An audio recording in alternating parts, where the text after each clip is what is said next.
The famous hat and pipe, his outspoken manner and sly smirk created a persona. But it was his incredible mechanical skills with the automobile that made him a legend. Join us on Men Behind the Wrenches as we look at the genius, Smokey Yunick.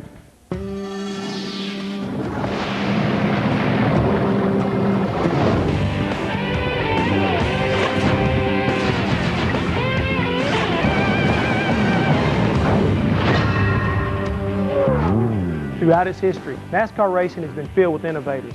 None have been able to match the ingenuity and genius of one man, Smokey Yunick. His name may bring a smile to many mechanics' face, but his legend has been an inspiration. Hello and welcome to the Men Behind the Wrenches. I'm Jeff Hammond.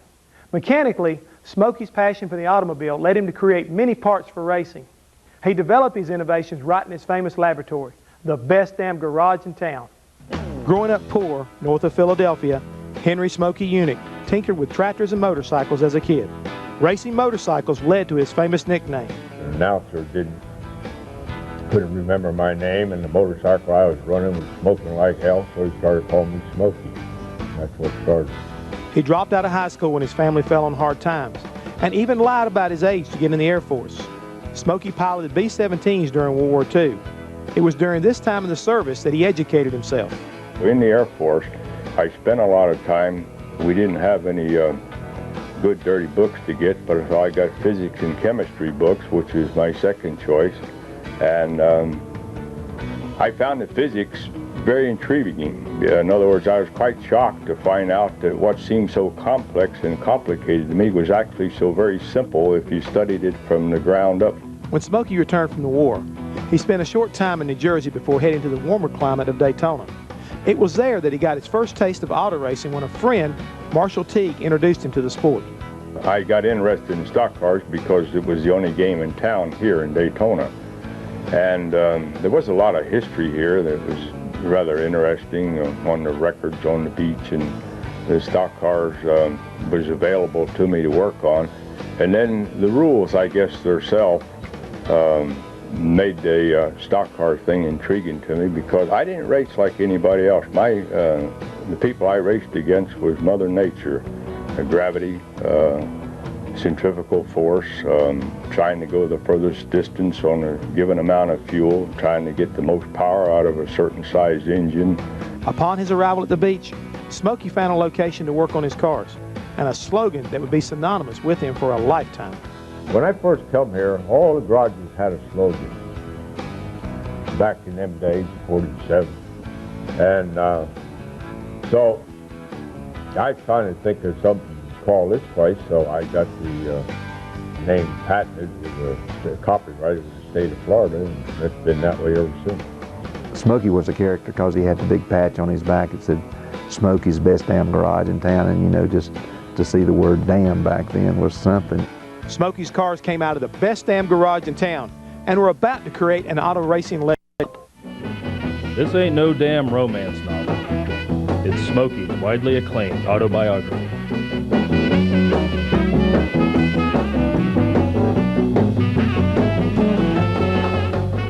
To hear stories of the days when the stock cars were really stock and the drivers were as fast off the track as they were on, call 866-SMOKEY2 or visit online at SmokeyYunick.com.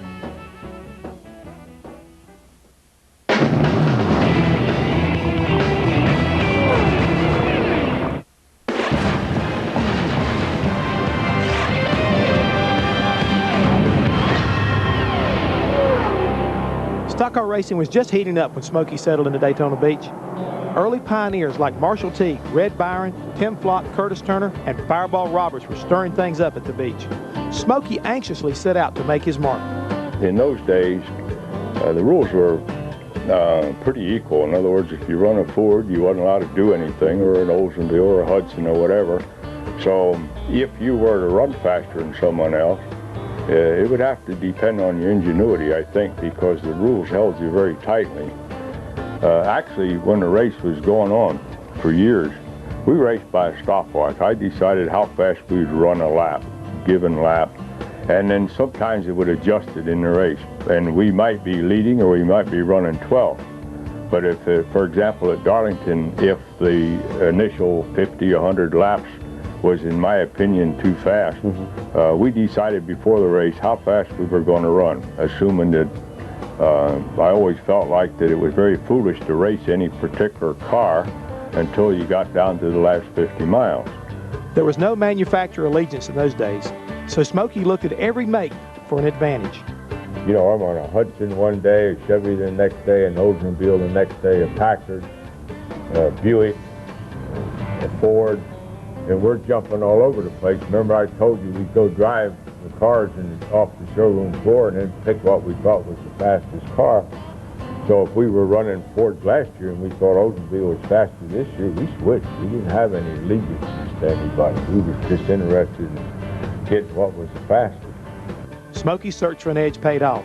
By 1951, Hudson asked him to build engines for driver Herb Thomas and the famous Hudson Hornet for $200 a motor. Thomas won the 1951 Southern 500 with Smokey's engine, and it was a start of a successful association. During their years together, Yunick and Thomas won 49 times, including 3 Southern 500s, and they earned 2 championships in 1951 and 53. During this time, Lee Petty challenged the duo for the crown, creating a rivalry for the era. Yeah, he was a dirty racer. He won't appreciate that. I like Lee, and I don't have to say I like his driving habits, do I? No. Herb would either win or blow up. Well, Daddy couldn't afford to blow up. So if he had to settle for second or third in order to get enough money to go to the next race, then that's what he did. As Smokey experimented with his race cars, his ingenuity became legendary.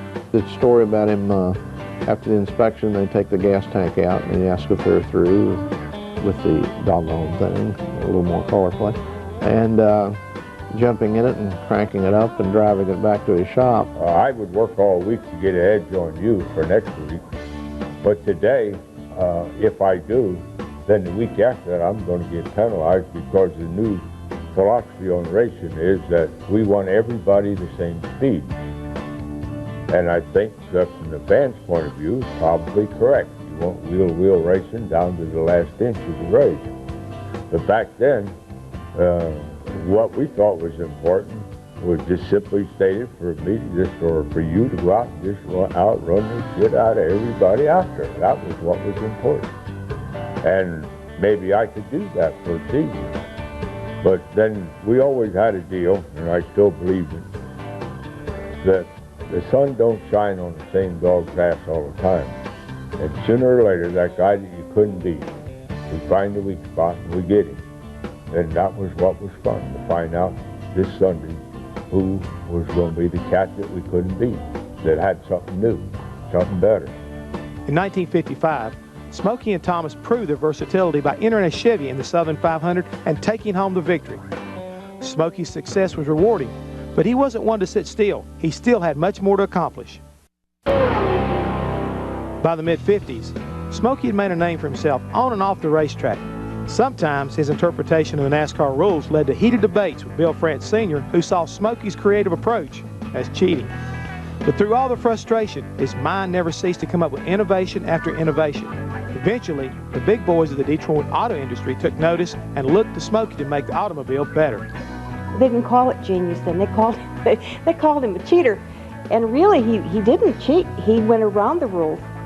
And if it wasn't in black and white written, he figured it was okay. But he was brilliant. He changed the way our cars are today. So his genius, which started with the racing, trying to get around the rules and make the cars go faster, actually helped the cars. They're not stock cars anymore, but at that time they were. And some of the things that he developed, we still enjoy. By 1956, the Yunick-Thomas relationship was cooling off. After the beach race that season, Smokey fired Herb and hired Paul Goldsmith to drive his car. 2 years later, Goldsmith won the famed beach race in a Pontiac for Smokey.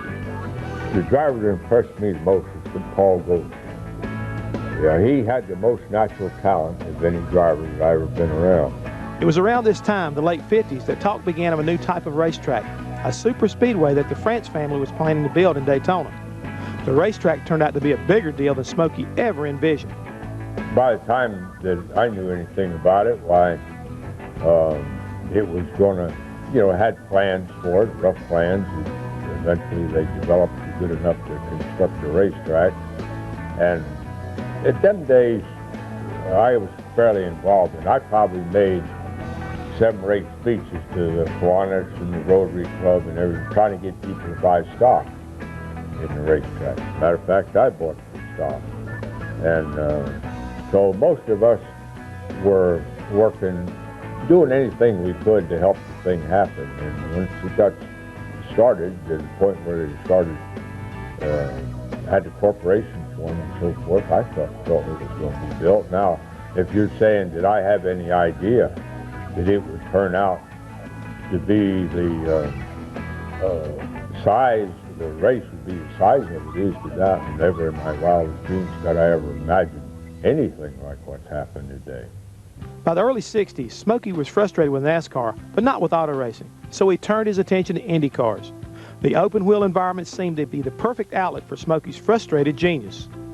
He liked Indianapolis because he called it a little skinny rule book. By this time, NASCAR's rule book had gotten bigger and thicker and more restrictive, and Indianapolis said the car had to be this long and it had to be this wide and it had to weigh this much, and beyond that, you could really let your imagination go. And he did with his capsule car and with the first wing on the car in Indianapolis. He really enjoyed that freedom of thinking. He teamed with Jim Rathman to win the Indy 500 in 1960, but what Smokey considered his greatest achievement, he never officially got credit for. He was cheated of it. The Indy race that he won. He fought for that recognition, but it never came. In 1960, there was a co-crew chief, and by the time it was all said and done, co-crew chief wasn't even on the property a lot of the time. Dad did all the work, and he got written out of the history. But he was proud of it. He knew what he'd done. Fresh off his Indianapolis success, Smokey returned to stock cars, this time teamed with one of the sport's first superstars. As NASCAR headed into the 60s, Smokey and his contemporaries balanced hard work and fun on and off the racetrack.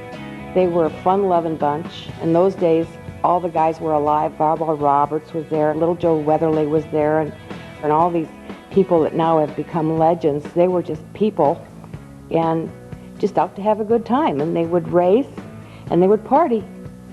And then they'd go home and go to work until the next weekend, and then they would race. They weren't making their living at it. It was their hobby, really. It was their party.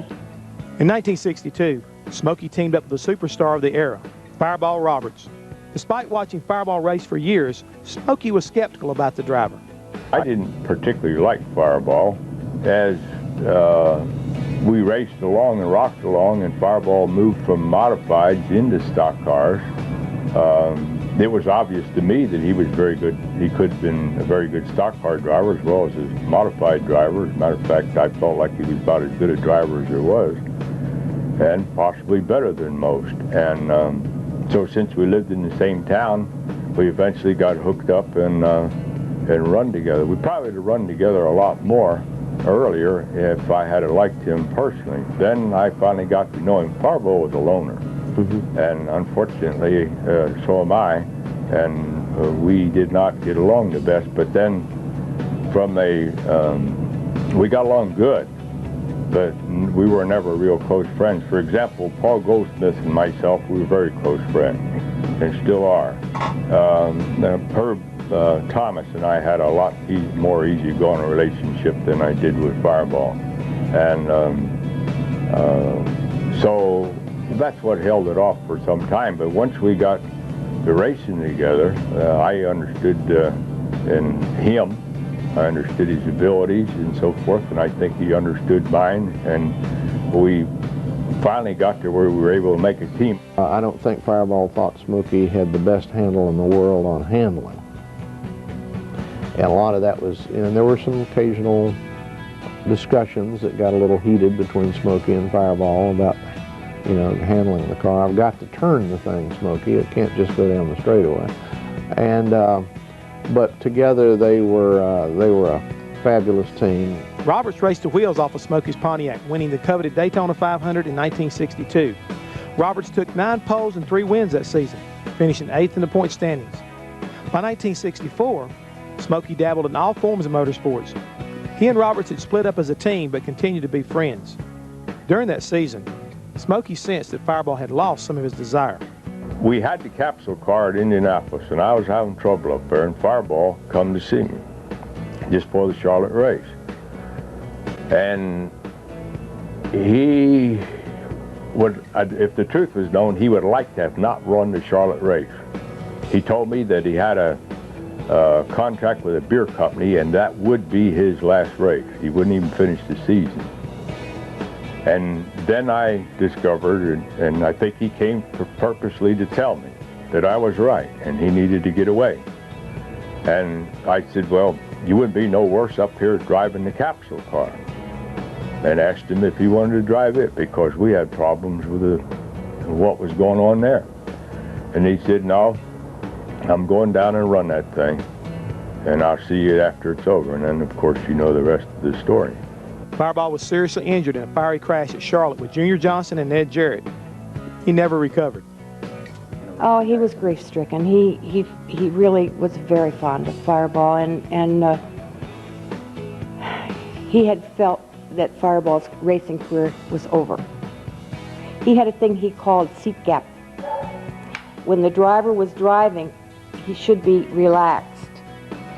And once they started to lean forward and grip the wheel, if there was that seat gap, that meant to him that they were nervous. And he watched that, and that meant to him they were not as comfortable in the danger they were putting themselves in. Through the 60s, Smokey continuously tested his ideas in stock cars and other forms of racing, always challenging the boundaries of the machine and the rules of the sport. One big laugh I got out of Smokey was running a Trans Am car up at Watkins Glen, New York, and this was 1969 or 1970. And he came in, he had him a Camaro, and he pulled in, started unloading and all this. I walked around, as you know, I said, Smokey, you got trouble. He said, what do you mean? I said, you never get through inspection. What are you talking about? I said, I'm telling you. But when they went over there and started through inspection, when all these college boys, you know, they'd go around and get all these college kids, you know, and they'd go measure all these street cars up, and they come and started measuring all over Smokey's car, and he just went in orbit. He couldn't think. They finally, you know, they told him to load it up, and he didn't get through. But Smokey was a competitor. I enjoyed winning. I was proud of winning. But that was yesterday. To me, every race that ended, 10 seconds after it was over, it's ended, it's finished. And to me, what was important is, what the hell are we going to do next Sunday? I was proud that I won this Sunday. But I didn't see it as any special, it didn't give me any special privilege in any way, because in real life, the fact that you won this Sunday don't do you one damn bit of good next Sunday. You got to re-win it again yourself.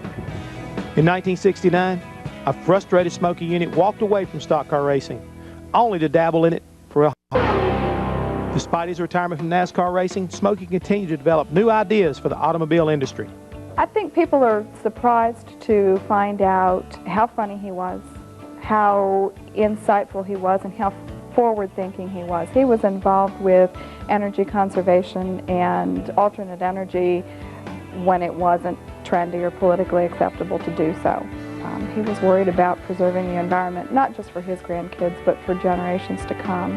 He was also very concerned about the safety aspect in NASCAR, and well, in racing at large, not just NASCAR. Smokey's genius was truly ahead of his era.